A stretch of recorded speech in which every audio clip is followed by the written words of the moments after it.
नमस्कार, मैं हूं अनुज श्रीवास्तव। आप देख रहे हैं हमारा नया और खास शो माहौल टाइट है। नई संसद के शुभारंभ के साथ ही केंद्र सरकार ने करीब 3 दशक से अटके महिला आरक्षण बिल का भी श्री गणेश कर दिया है। केंद्र सरकार ने आज लोकसभा में नारी शक्ति वंदन अधिनियम 2023 नाम से महिला आरक्षण बिल पेश किया। बिल में महिलाओं को संसद और विधानसभाओं में 1/3 आरक्षण देने के प्रावधान किए गए हैं। इसके अलावा SC/ST महिलाओं के लिए भी 1/3 कोटे का प्रावधान किया गया है। संसद में बिल पेश होने के साथ ही सियासत में इसका श्रेय लेने की होड़ मच गई है। कांग्रेस की पूर्व अध्यक्ष सोनिया गांधी का कहना है कि यह बिल कांग्रेस लेकर आई थी, तो दूसरी ओर सरकार का कहना है कि महिलाओं की भागीदारी बढ़ाना सरकार का लक्ष्य है, इसलिए यह बिल जरूरी है।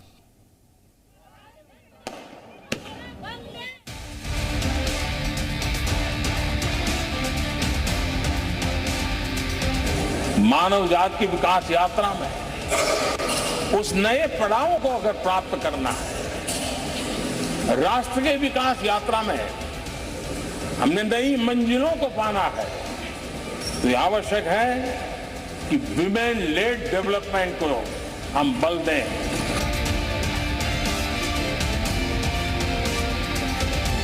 कल 239AA हम इसमें इंसर्ट कर रहे हैं, जिसके माध्यम से 33% महिलाओं को रिजर्वेशन मिलेगा। किसमें? The national capital territory of Delhi.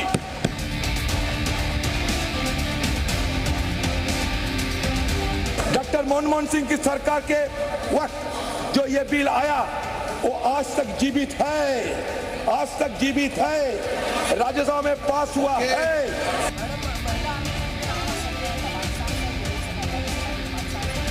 मेरी स्पष्ट जानकारी है कि पुराना बिल लैप्स कर गया है। अधीर रंजन जी ने जो कहा है उसके समर्थन में उनके पास कोई डॉक्यूमेंट है तो टेबल पर रखने चाहिए।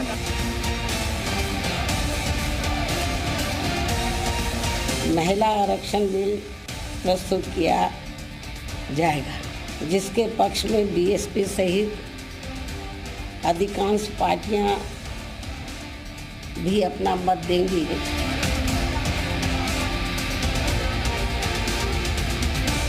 विमेन्स रिजर्वेशन बिल अपना है, आपने कई बार लिखा भी था मोदी सरकार ने।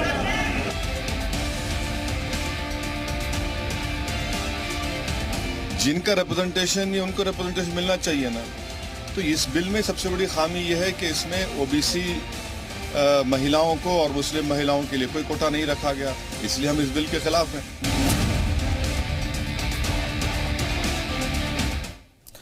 तो एक तरफ बिल सामने आया और उसके बाद कई सवाल भी खड़े हो गए और विपक्षी पार्टियां जो हैं वो अपना अपना मत दे रही हैं। असदुद्दीन ओवैसी को भी आपने सुना, सोनिया गांधी को भी आपने सुना, और यहां पर एक क्रेडिट लेने की होड़ भी दिखाई दे रही है, क्योंकि अधीर रंजन चौधरी को आपने सुना सदन में वो क्या कह रहे थे। फिलहाल इसी पर बातचीत करने के लिए हमारे जो सहयोगी हैं ग्राउंड जीरो पर, वो अलग अलग जगहों से जुड़ रहे हैं। विवेक त्रिपाठी लखनऊ से हमारे सहयोगी हमारे साथ जुड़ चुके हैं और अनुज जो है वो वाराणसी से हमारे साथ जुड़ चुके हैं। लेकिन विवेक, सबसे पहले मैं आपके पास आऊंगा, कुछ महिलाएं भी आपके साथ हैं। इस बिल के आने के बाद काफी चर्चा हो रही है, पूरे देश में एक नई चर्चा शुरू हो गई है। लखनऊ की महिलाएं क्या कुछ कह रही, जरा बातचीत कीजिए। बिल्कुल, आरक्षण का मुद्दा बहुत बड़ा है और महिला लंबे समय से इसकी मांग कर रही थी। राजनीतिक तंत्र भी, पूरा सिस्टम भी यही मांग कर रहा था। और हम जिस जगह पर हैं आपको बता दें कि वो सबसे महत्वपूर्ण वीमेन पावर लाइन यानी महिला सुरक्षा का जो पूरे प्रदेश में एक चेहरा है, तस्वीर है, हम उसी चौराहे पर हैं, 1090 चौराहे पर। बहुत सारी महिलाएं हमारे साथ हैं, उन्हीं से बात करते हैं, पूछते हैं। आप बताइए कि महिला आरक्षण बिल आया है तो क्या तस्वीर अब आपको लग रही है आगे?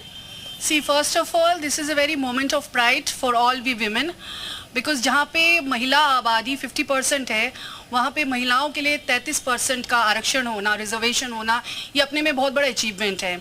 1996 में पहली बार इस विषय पे पार्लियामेंट में बात हुई थी। 1998 में constantly Mister Atal Bihari ji has been trying for this, but then it has been all possible in 2023 thanks to Narendra Modi ji, कि हमारी भी अब आवाज़ लोकसभा में, स्टेट असेंबलीज में सुनी जाएंगी, हम भी अपने मुद्दे रख सकेंगे। तो मुद्दे रख सकेंगी अपने मुद्दे। महिलाएं, अभी तक 15% मैक्सिमम था रिप्रेजेंटेशन, अब बढ़ेगा।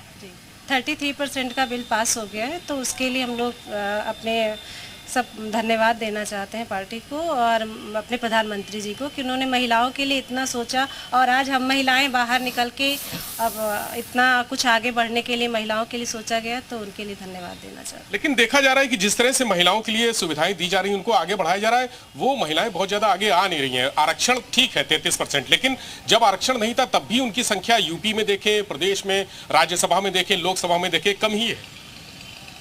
आप जो पुरानी बातें कह रहे हैं वो सही कह रहे हैं, लेकिन आज का दौर वो नहीं है।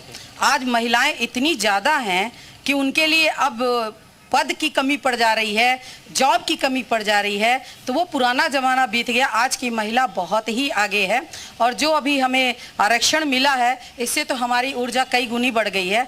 और हम ये चाहेंगे कि जहाँ पे हमारी 11 जब एमपी बनती थी उत्तर प्रदेश में, अब 26 एमपी के लिए हमारे लिए सीट रिजर्व होगा, 132 हमारी विधायक हम लोग बनेंगे, हमारी बहनें बनेंगी, तो उसका हमें बहुत ही ज़्यादा खुशी है। और प्रधानमंत्री जी को बहुत धन्यवाद हम कहेंगे। इस बड़े से मतलब बड़ा जो एक चल रहा था मुद्दा, सालों से चल रहा था, बहुत सारी सरकारें आई और गई, लेकिन इस पे उन्होंने कभी भी फैसला नहीं लिया। देखिए अवेयरनेस, देखिए इनको संख्या मालूम है पूरी, राज्यसभा में, यूपी में, विधानसभा में, सब। आप क्या कहेंगे मैडम?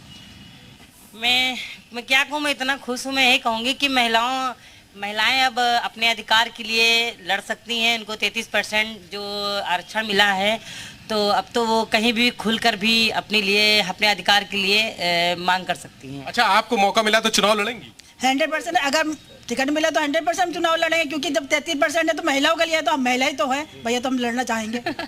किसको धन्यवाद कहेंगे? देश के यशस्वी प्रधानमंत्री जी को कि 27 साल से जो ये बिल पेश किया जा रहा था, आज आज़ादी मिली है कुल मिला के महिलाओं को और पूरी भागीदारी मिली है। तो हम सभी मिलकर प्रधानमंत्री जी का उनके जन्मदिन पे हम लोग क्या उनको तोहफा देंगे, उन्होंने महिलाओं को तोहफा दे दिया है। ये अच्छी बात कही, महिलाएं भी हैं लेकिन पुरुष भी हैं साथ में, उनका भी विचार जान लेते हैं। बिल्कुल, पुरुषों से भी बात करेंगे विवेक, पुरुषों से भी बात करेंगे। महिलाओं की बातें हमने सुनी है, लेकिन वाराणसी के लोग क्या कुछ कह रहे हैं, अनुज के पास चलते हैं। अनुज, जरा बताइए। जी बिल्कुल, महिला आरक्षण बिल पास होने के बाद काशी की महिलाओं का क्या कहना है, वो हमारे साथ हैं, हम उनसे बात करते हैं। महिला आरक्षण बिल पास हो गया, क्या कहना है? ये बहुत ही हम सभी महिलाओं के लिए बहुत ही अच्छी खबर है कि आदरणीय प्रधानमंत्री हमारे नरेंद्र मोदी जी के नेतृत्व में ये महिला आरक्षण बिल पास हो गया है। और जब महिलाएं घर संभाल सकती हैं, महिलाएं अपना परिवार संभाल सकती हैं और आगे बढ़कर समाज की परंपराओं का नेतृत्व कर सकती हैं, तो वो देश को नहीं संभाल सकती हैं। और अब जब सीटें निश्चित हो गई हैं कि अब इतनी सीटों पर महिलाओं को आना ही आना है, तो निश्चित रूप से महिलाएं जो है वो देश चलाने में भी अपनी जो योग्यता है उसको निश्चित रूप से साबित करेंगी और महिलाओं के नेतृत्व में देश जो है वो और आगे विकास करेगा। अब क्रेडिट लेने का होड़ मच गया है, कांग्रेस कह रही है कि ये बिल मैंने पास किया। देखिए, क्रेडिट लेने का होड़ तो मचेगा ही, क्योंकि 75 साल में जो नहीं हुआ था वो आज मोदी सरकार में हो गया है।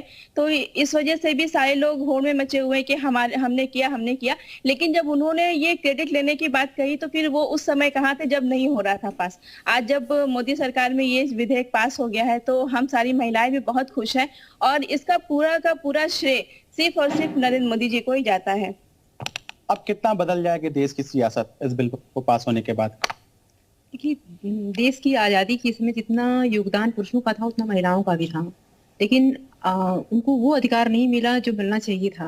1975 में इंदिरा गांधी की सरकार थी, उस समय भी महिला आरक्षण को लेकर के आवाज उठी, लेकिन इंदिरा गांधी से लेकर के राजीव गांधी, वीपी सिंह तक कोई भी इस पर कोई विधेयक नहीं लाया गया। फिर 12 सितंबर 1996 को एच.डी. देवेगौड़ा की सरकार जब आई तब इस पर पहली बार महिला आरक्षण विधेयक को लेकर के बात उठी। उसके बाद बीजेपी की सरकार फिर आती है, वाजपेयी जी, लेकिन किसी ने इसको पास नहीं करवा पाया। 2004 में कांग्रेस की सरकार थी, 2008 में भी कांग्रेस की सरकार थी। 2008 में मुलायम सिंह यादव, लालू यादव और शरद यादव ने इस बिल को पास करने के लिए इसका विरोध किया था और सरकार गिर जाएगी इस डर से कांग्रेस ने इस बिल को पास नहीं होने दिया। तो आज कितनी है जी, खुशी कितनी है?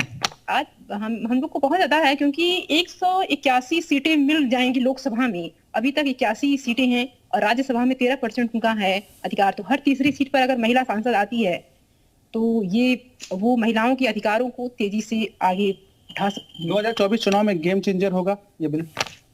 देखिए, गेम चेंजर तो होगा, लेकिन इसका जो भी श्रेय होगा वो मोदी सरकार को ही होगा। और हमारे यशस्वी प्रधानमंत्री ने ये कर दिखाया और उन्होंने एक बार ये फिर साबित किया कि वो हम महिलाओं के साथ हैं। समाज के में जितने कहते हैं कि लोग कि महिलाएं पुरुषों से कंधा मिला करके चलती हैं, तो ये आज उन्होंने साबित कर दिया कि अब राजनीति में भी महिलाओं की भागीदारी होगी, जिससे कि समाज का नेतृत्व बदलेगा और समाज में और अच्छे परिवर्तन भी आएंगे।